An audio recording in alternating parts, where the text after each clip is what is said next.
Hello and welcome to an overview video of my finance tracking and budgeting template for the reMarkable 2. It is also compatible with certain other devices like the books devices, anything that accepts PDF templates in this resolution, but I mainly cater them to the reMarkable 2 specifications and where the tool menu lies. So for those who are interested in budgeting, saving money, tracking expenses, like myself, I find this very helpful. Now, it goes without saying there are other softwares such as Microsoft Excel, which will be a lot more versatile, where you can use formulas, add things up without having to do things manually, using formulas to do things for you.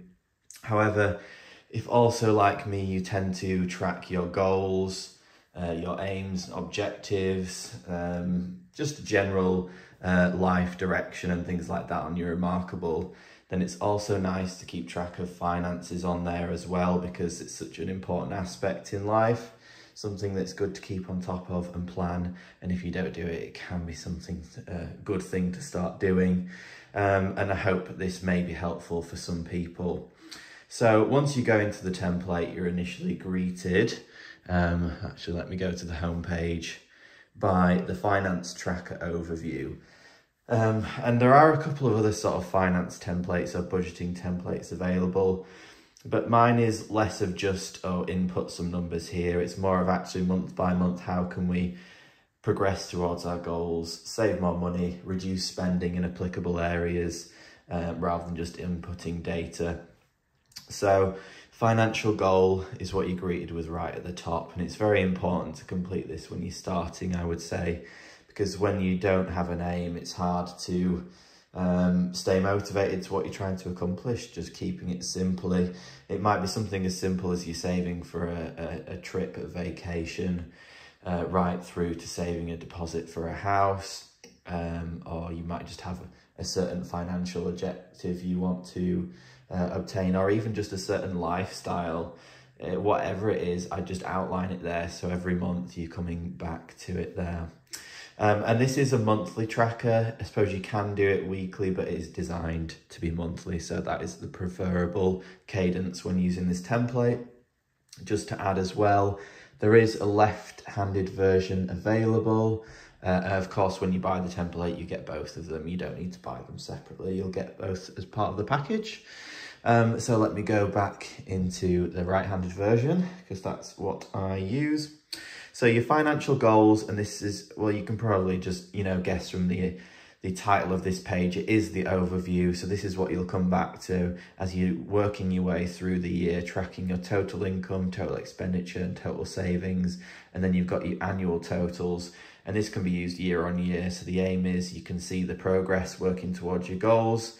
You can see maybe trends in the varied months, certain months where your expenditure might be a bit higher. Typically in the Western world, December can be quite expensive, obviously with the Christmas holidays or the holiday season, or maybe when you're going on holiday in the summer or something like that. And it's interesting to see the variable trends there. So this is the overview page. And also at the top here, you'll see various icons. So this will be able to take you to the home page wherever you are. This plus button I'll come on to a second. And this middle button takes you to the budget. So whilst you're able to track your expenses and your incomes, or your ingoings and your outgoings, to put it simply, there is also a budget section here. So I find that rather than just aiming for a set figure each month, it can help to budget your spending by category.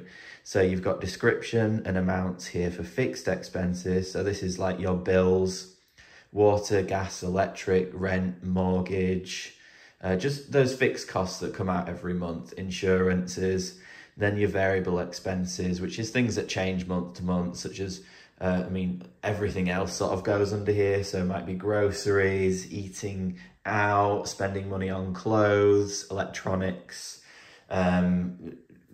children, childcare costs, things like that. Or that might be fixed for some people, but you can put everything else on there. And I find it good to set out a budget, and then you can compare this to what you actually achieve month on month. So I would encourage everyone to start off by setting your budget. Within the template, I have done a working example. So I've mentioned some of the examples there, other things you might have: internet subscriptions, your Netflix, Spotify's, etc.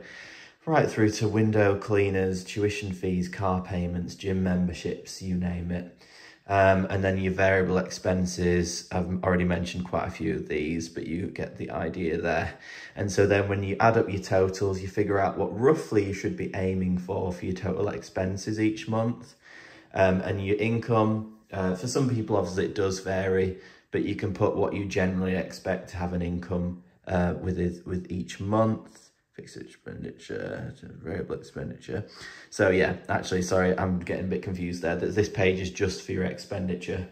So you can make a budget there because you generally know what your income will be each month, and then you can manage your expenditure this way. So this is just an example to help you when you are completing your monthly budget.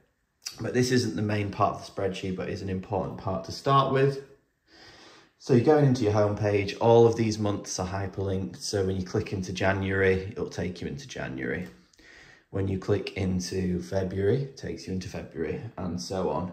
If you want to scroll between the various months, because you're comparing figures, maybe you're spending in certain aspects, obviously you can just swipe, go through March, April, May, but you do have the hyperlink option there. So this is what it will look like month on month. So what I'd encourage everyone to do, which is sort of what I do, is maybe at the end of the month, get out a calculator, log on to your internet banking and start adding things up. Jot all your income, your separate income streams in here. It might be that you just have your job, and so there's just one. That's absolutely fine. Just pop that in there as well, and then you add up your totals. And then work your way through your bank statement or your online banking. Jot down those fixed expenses.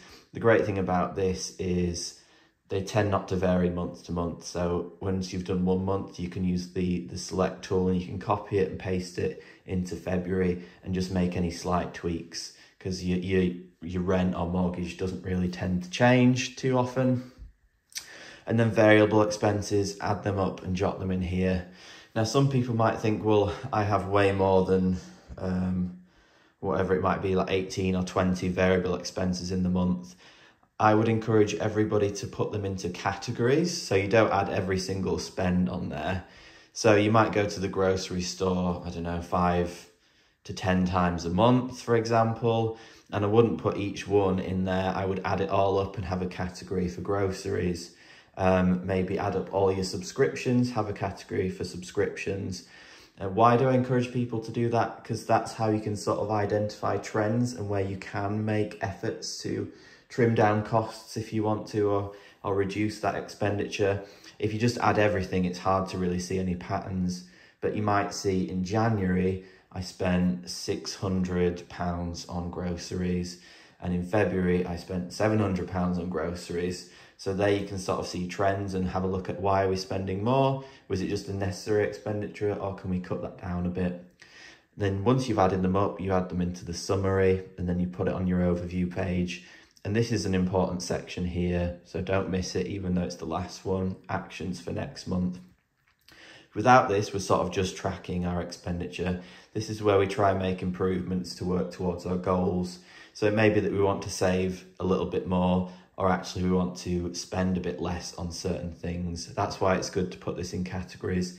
So you may notice a few months in a row, you've spent quite a lot on clothes, a lot more than you expected to and what you had on your budget. And so you can put an action for next month is spend X amount on clothes, or even spend no money on clothes, because if you've got the essentials there, it can be a bit of a luxury sometimes. So this is important to complete month on month. And when you get into February, you can look back at last month's actions and see how you did with those. So I think from that overview, you get the general idea. The last thing to mention is that even though you do put them into categories, there may be occasions where this space isn't quite enough. So if you have a lot of different fixed bills or variable expenses, you can add extra space, and there's 2 ways in which you can do that. So if you're in January, what you can do is, this is the quicker, maybe slightly lazier way of doing things. it still works. So you go into January, press duplicate, and then you have 2 January pages. And so what you can do is, if I just go back into it, you can just continue onto the next January page and just write them down there, but just put the totals on the first page. So it's almost like an extra sheet. And the way, what I would suggest doing, because it looks a bit neater, is this hyperlink here. The plus button takes you to a designed supplement sheet. So this is specially designed for where you do have more incomings and outgoings than the initial sheet can hold, because we don't want the boxes to be too small, because then it wouldn't be very user friendly. And it's also designed with subtotals here, so you know that this isn't the final total. You can add that onto the initial sheet. You've got more rows here in variable, especially because this is where you'll tend to have a few more lines, and you can add extra streams of income. If you're a very hard-working person and you do have 10 streams of income, then you can add them in there. And if you have more bills than in your initial sheet, you can just, what you do is sort of a similar principle. Go back into our the icon page, duplicate the supplement sheet, and move the newly created one. Try not to move the original, always try to move the newly created one, because that makes the hyperlinks work perfectly fine. But if you start moving the original around, it can affect things a bit. And then you can select move and then put it just after the January page there. So that is everything that I think I needed to cover off. Hopefully you found it useful. As ever, if you do have any questions, let me know. But I use this myself every month. It's not just something I've thrown together. Myself and my wife go through our spending every month, and we find that especially the goals and the month-to-month changes section or actions for next month really helps keep us accountable in things that we want to keep an eye on, areas maybe where we can spend a bit less and areas where we can save a bit more, just to work towards our financial goals. Thank you very much. Take care.